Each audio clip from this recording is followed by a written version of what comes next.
আসসালামু আলাইকুম। আজকে আমাদের একটা সংবাদ নিয়ে আমরা জাস্ট হালকা ডিসকাশন করব। সেটা হচ্ছে এখানে লেখা আছে দেখেন, খালেদা জিয়ার প্রায়ই হসপিটালে যাওয়ার কারণ জানালেন ডক্টর জাহিদ। মানে তিনি এখন প্রায়ই হসপিটালে যাচ্ছেন, মোটামুটি একটু রুটিন করে। তিনি কেন রেগুলার হসপিটালে যাচ্ছেন সেইটা নিয়ে আমরা এখানে দু একটা লাইন দেখব, বাকিটা আমরা একটু আলোচনা করব।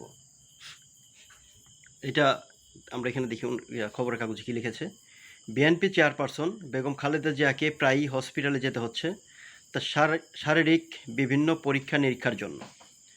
ঠিক আছে, এখন শারীরিক পরীক্ষা নিরীক্ষা কি এর আগে হয়নি? বিগত সরকারের আমলে সে কি কোনো সমস্যা ছিল? আপনাদের কি মতামত? বিগত সরকারের আমলে সে কি ঠিক মতো ট্রিটমেন্ট পায়নি? আসসালামু আলাইকুম। ওয়ালাইকুম আসসালাম। হয়তো মানে যে পরিমাণ পাইছে ওই পরিমাণ হয়তো তার তার চেয়ে বেশি পাওয়া দরকার ছিল, বিষয়টা এরকম। হয়তো ওই আমলে হয়তো চিকিৎসা ট্রিটমেন্ট হচ্ছে কিনা সেটাও একটা মানে সন্দেহজনক ছিল। তার কারণ হচ্ছে সে বিগত 18 সালে এই মামলাটা খাইছে, হুম তখন কিন্তু সে সুস্থতায় চলে গেছে। তাইলে 2020 সালে যে তার হুইল চেয়ারে বসতে হয়েছে, আর যদি ঠিক মতন ট্রিটমেন্টটাই হইতো তাহলে তার এই অবস্থা, শারীরিক অবস্থা এরকম আসতো না।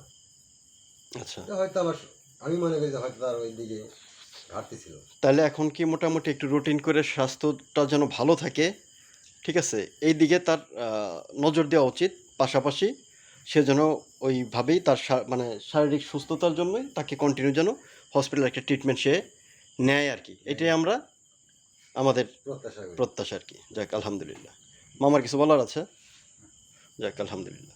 সবাই তার জন্য দোয়া করবেন। আমরা সবাই সবার জন্য দোয়া করবো, শুধু বিএনপির জন্য না, শুধু আওয়ামী লীগের জন্য না, হ্যাঁ, শুধু এনসিপির জন্য না, শুধু জামাত ইসলামের জন্য না, সবাই সবার জন্য দোয়া করব। সবাই যেন ভালো থাকি, সবাই যেন সুস্থ থাকি, ঠিক আছে, এই কামনায় আজকের মতো এখানে আল্লাহ হাফেজ।